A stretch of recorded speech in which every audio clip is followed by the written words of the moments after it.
What's up guys, I'm Taylor with TK Disc Golf, and today we are reviewing the Pixel from Axiom Discs. This is the newest putter in Simon Lizotte's line of discs. It's got the flight numbers 2 speed, 4 glide, 0 turn, and 0.5 fade, making it an awesome disc for your putt and approach needs. Very straight flyer. Before we dive into the review, be sure to hit that subscribe button so you don't miss any of our MVP exclusive content, so let's get started. Now, one of the first things I want to quickly mention is that MVP actually announced that they've tweaked the Electron Plastic formula just a little bit, especially on the soft plastic and then a little bit on the medium as well. If you're not familiar, MVP's Electron Plastic is their baseline stuff, so it's got nice grip, especially in the wet and colder conditions.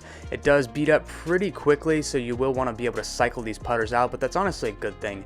Keep a nice fresh set in your bag, but also you can have various stages of wear too. You can have a really straight one and a new one that's got a little bit more of that stability bite at the end.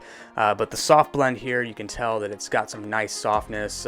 Over the years, their soft plastic has progressively gotten stiffer, so it's nice to see them go back to like an actually true soft blend. I've got an old 2015 Atom here, and this thing is like an absolute taco. Like, you can just flex the crap out of that and it's not going to warp it or anything like that. The medium, it's still got nice flex on it, but it's not as stiff as the board flat firm guy. I mean, you can't even bend this guy. I prefer the firm plastic. Occasionally I'll switch to the medium, especially in the cold weather, but the firm plastic, it feels so good to me. And quickly, I do want to talk about the design intent and hand feel of the disc. Simon really insisted that he wanted this to be a nice deep profile on his hand. Wasn't really a big fan of like the Envies and Atoms and stuff for putting, just because they were like that modern low profile feel.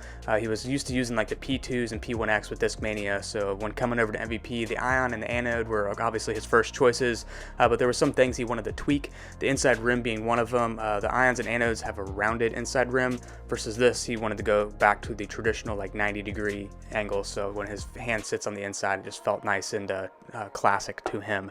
The PLH that kept on the slightly lower side to really help with the loft and glide when he uses his spin putt to really ensure that these discs make it all the way to the basket with minimal effort. But moving on to some throwing, I do want to start off by saying that the weather conditions in Cincinnati right now are absolutely awful. Winter is in full effect, so it was super cold outside. The wind was like 15 miles an hour sustained with 30-mile-an-hour gusts, so it really was just trying to stick to tailwinds as best as I could, and then I did all the putting inside the woods. But thankfully, the throwing field that we used was a direct tailwind, so that was really nice. I threw a couple shots there where, as long as I put it on a nice little like hyzer, it was able to hold that or pop up a little bit. The wind bounced it around quite a bit here and there, but overall just a laser straight flyer off the tee. I don't see myself throwing it off the tee too much, just because the MVP has such a good lineup of driving putters with those lower profiles that this is more of like, I see a putt and approach disc, like a true one.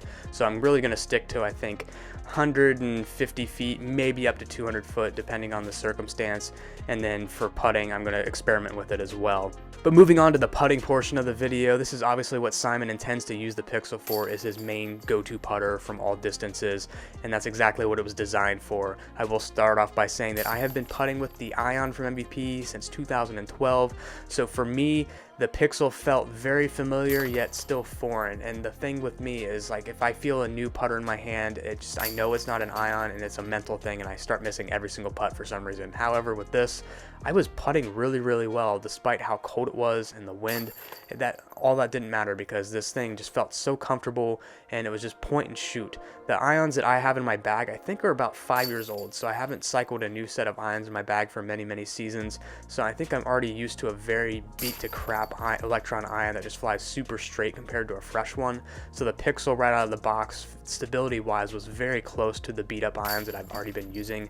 And then that hand feel, like I said, it wasn't throwing me off too bad. I knew it wasn't an Ion. It felt a little bit different, but with that micro bead, it felt very comfortable for my pointer finger to sit on the edge of the disc, because having that bead there like the Ion does. I tried my best to give a good variety of styles of putts, even some straddle putts, which I've been working on over the past couple years, and it felt super comfortable to be able to throw the Pixel from straddle, just really painting the pole of the basket, and that's where the disc was going. It wasn't fading, wasn't turning right. Just if my hand was in line with the pole, that's where the Pixel would go.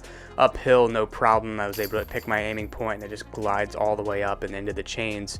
And then into headwinds, I had no issues with it as well. It wasn't turning over on me or anything. I was just aiming a little bit lower. Obviously, got to pick a lower aiming spot, like at the cage, and trust that the glide's going to get a boost into a headwind and just go all the way into the chains, and it was doing that for me as well. And then for the tailwind putts, no issues either. I was able to give it a little bit of height, and like I said, as long as I was painting the pole, it was just going up and down into the chains. It wasn't fading, or it wasn't turning or anything, especially inside the circle. It was really just staying on a rope all the way to the chains. But overall, I was actually really impressed with the Pixel and quite surprised by it actually. Like I was saying, I'm so used to putting with irons, and anything else I just had this mental block and start missing putts. But the Pixel, I was having no problem. It translated really well to my hand feel, the style of putt that I use, and then the type of putter that I'm typically using with the slight stability to it. That's exactly what this disc was. So it'll be interesting for me to try this out when it's not 25 degrees with 15-mile-an-hour winds to get a really good grasp. But overall, I was impressed with how it handled the extreme elements, so I can't wait to try it once it warms up. But alrighty guys, that concludes our review video of the Pixel from the Simon line. Super excited for this one. If you're a fan of deep dish putters, be sure to pick one of these up because I think you're going to love it. Local retailers should have pre-orders up on this already. The official release date has not been determined, but I'd expect that to be sometime in like late February if I had to make a guess. Thank you guys for watching this video. Be sure to subscribe so you don't miss any of our future uploads, and we will see you on the next one.